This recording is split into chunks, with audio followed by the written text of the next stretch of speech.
শেখ হাসিনার নামে নাম, এই নামের শিল্পী বাংলাদেশে গান গাইতে পারবে না। আপনার পরিবারে হাসিনা বা মুজিব বা সজীব এই নামে আরও কেউ আছে কিনা? শুধু আমার নামে হাসিনা। বিগত 8 মাসের মতো আমার ঘর ভাড়া, আমার ছেলে লেখাপড়া করে তার কলেজের বেতন, তার বই কেনার মতো আমার এখন সমর্থ নাই। কেমন আছেন? আমি বেশি ভালো নেই। আমার নাম বাউল শিল্পী হাসিনা সরকার। তো আমার নামের কারণে আমি গান পাচ্ছি না, এবং যে গানগুলি আমার ছিল সে গানগুলি আমার ক্যান্সেল হয়ে গেছে। তা আমি বললাম যে কেন আমি গান গাইতে পারবো না? শেখ হাসিনার নামে নাম, স্বৈরাচারী নাম, খুনি হাসিনা সরকারের নাম, এই নামের শিল্পী বাংলাদেশে গান গাইতে পারবে না। কয়েক স্টেজে গেছি, আমাকে কয়েক স্টেজ থেকে আমাকে নামিয়ে দিচ্ছে। আমি বললাম দেখেন, আমাকে যদি আপনারা এইভাবে টর্চারিং করেন তাহলে আমি কি করে খাবো? আমার তো কর্ম এটা, নামের সাথে নাম মিলতেই পারে, হাজার হাজার নাম আছে না মানুষের, সেজন্য কি আপনারা আমাকে স্টেজ থেকে তাড়িয়ে দিবেন বা আমাকে গান করতে দিবেন না বা নাম চেঞ্জ করতে হবে, এটার কোনো বিধান বা কোনো আইন আছে কিনা? বলে স্বৈরাচারী নাম মুখে নেওয়াই যাবে না, এই নাম চলবেই না।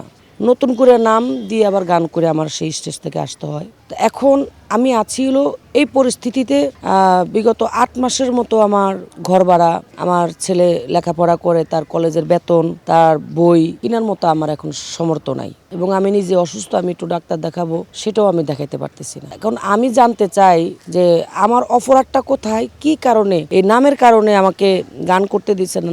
নাম থাকতে পারে, এখন আমি কি করব সেটা আমি জনগণের কাছে বা যারা আমাকে বাধা দিচ্ছে তাদের কাছে আমি জিজ্ঞাসা করি যে তাহলে আমি কি করে খাবো? আপনার পরিবারে হাসিনা বা মুজিব বা সজীব এই নামে আরও কেউ আছে কিনা? শুধু আমার নামে হাসিনা। ছোটবেলায় ছেলে সন্তান হলে মানুষ একটা নাম রাখে, তো সেক্ষেত্রে আমার পিতামাতা আমার নাম রাখছে হাসিনা। বাউল জগতে আসছি, ওস্তাদের পদবি দিছে হাসিনা সরকার। ওস্তাদ হলো সরকার, তাই ওস্তাদের সাথে পদবি লাগাইলো হাসিনা সরকার। সেক্ষেত্রে আমি হলাম বাউল শিল্পী হাসিনা সরকার। আমার এখানে আমি একটা বাউল একাডেমি করছিলাম, হযরত শাহ আলী বুগদাদি রহমতুল্লাহি বাউল একাডেমি, বাউল শিল্পী হাসিনা সরকার। আমার এই একাডেমিটা পর্যন্ত আমাকে করতে দিল না। কেন? মানে স্বৈরাচারী নামের কোনো একাডেমি থাকতে পারবে না।